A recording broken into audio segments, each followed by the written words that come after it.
Good morning. Happy Sunday morning. Scale was good to me again yesterday. Down 1.8. So we're going on. We are officially, all of the holiday weight is gone. So that's a good thing. Loving that. I'm still not at the lowest I ever was. There was I want to say it was last September or something. For 1 week, I was down 183 pounds. Or maybe 2 weeks. I don't remember what it was exactly. But I was down 183 pounds. And this number haunts me. Because back in 2004, most of you know already, I had gastric bypass surgery. And in 1 year's time, essentially, I lost 183 pounds. And then I wasted the next 15 years of my life because I never changed the behavior. I never changed my behavior. So I made this tremendous success in 1 year's time, only to give it back over the next 15. And, then you wake up on my 41st birthday of 2019, and my 41st birthday, and I realize I'm essentially 57 pounds away from where I started. But for the second time in my life, I was over 400 pounds. So it makes you, go crazy a little bit, and you have to face some things. But it is what it is in the end.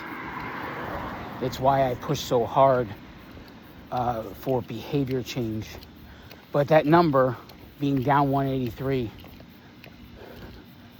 it haunts me because it's I can't get past that. Or at least it feels that way, right? Can't get beyond that.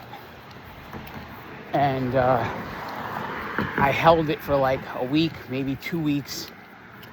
And that was my lowest weight since starting Weight Watchers in 2019.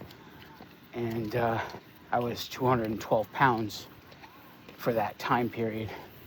I'm a few pounds away from that now, 33 and a half or something away from that lowest weight.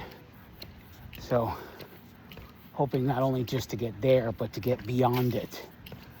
It's one thing to get to down, back to the down 183, but it's another thing entirely to get past it. That number is certainly the last thing from my past that haunts me. There's a lot of things, and you really only know this if you listen to every episode of the podcast. If you go back to episode 1 and you listen to all of them, you essentially take the journey of everything back to my childhood, of all of the things that have haunted me because of my weight, because of being obese. This entire 6.5 years of my life is essentially a growth of, everything that came to be and everything that has to be in order to change, right? And that's when I say to you guys, when I concentrate so hard on the behavior aspect of this, is because if we're ever going to be who we really were meant to be in this world, the person we were supposed to be, the things we were supposed to do, whatever our talents were given to us and whatever we were supposed to do with those talents, we can't be hindered by things like food. The food can't get in our way of being the best version of ourselves. We have to be beyond that. And maybe, I'm talking to people who are in the same position as me, really, but it's anything for anybody. But we have to be, in order to accomplish all of the things that we were supposed to accomplish, we have to be the greatest version of ourselves. They always talk about when we pass away, that we get this whole, you see your whole life as it was. You relive your life. But my thing is, what if it's not exactly that? What if you see the contrast of what you were supposed to be? What if when you're dying, you see everything you were supposed to do, every person you were supposed to touch, every thing you were supposed to accomplish? What if you see all of that and then you know what hindered you from it? It's a good reason to say enough is enough and start taking control of your own life, right? It's a good reason right now, while you still can, to say, I'm done with food, being a slave to food. I'm done being a slave to unhealthy coping mechanisms. I'm done being addicted to poison, essentially, that is being marketed as food. Laboratory experiments that essentially have ingredients that I couldn't legally own in my home without being arrested. Like I would literally be taken into federal custody having some of these ingredients in my home, but somehow it's safe for them to put it all in my food that I'm going to stick in my stomach. It really puts things in perspective.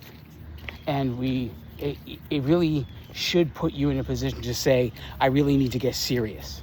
I need to, cut the shit and really get to work here. Really work on changing my life. Because what if what I said is true there? Like, what if you actually watch and then you see a replay of your entire life because you lived the life you were meant to live? Imagine that. Imagine seeing everything you weren't as you pass away. And then imagine seeing everything you were and make them be identical. Imagine that. Imagine a world where you have the power to accomplish everything you ever wanted. And the circumstance is a lot bigger in your mind than it actually is. Imagine a world like that. Because that's the world I experienced. And you might say, oh, well, you're different than me. No, the only reason I'm different than you is because I stopped believing the bullshit. I came to the end of my own nonsense. I came to the end of all the lies I told myself about everything I couldn't do. And now, can't is just as much a 4-letter word as a bunch of other ones. Okay? And it's actually, in my mind, when people say can't, it makes me even more crazy than some of those 4-letter swear words. But it is really, really you in your own way. Everything we end up becoming in life, the sum total of everything we think of ourselves and everything we think other people think of us. Some kind of place in the middle there. That's what we end up being. But in reality, you're limitless. You're only limited by the limitations you put on yourself. That's it. People might say, oh, I can't get out and move. I lost the first 50 pounds of my journey without moving. I literally just changed food. First 50 pounds gone, changing food. And then you know what that enabled me to do? It enabled me to move. And then moving took over a lot of the rest of it. And then education took a lot of the stuff that moving and nutrition didn't do. Because you're going to come to the point where you're doing everything right and things are not moving right. And then I have to look within. What don't I know? Because the knowledge you're volunteered, the knowledge volunteered to you is enough to get you started, but it's not enough to get you finished. And the idea of that, grasping that it's not enough is a challenge. But you can get there. I got there too. And then you start opening books and then you say, ooh, I wonder what would happen if I implement this idea in my life. And then you start implementing and things start changing. And you know what happens in the process of it? You somehow look back on your life and you say, what have I become here? Who am I? I don't recognize the person I've become here. But you only do that when you stop limiting yourself and start saying, I don't care what it takes. I'm going to do it anyway. Because when all that happens, you're going to have people come against you too, and you got to say, I don't care what you think. I'm doing it anyway. I don't care. I'm doing it anyway. I'm doing it anyway. I'm doing it anyway. When you could say that, the world is limitless.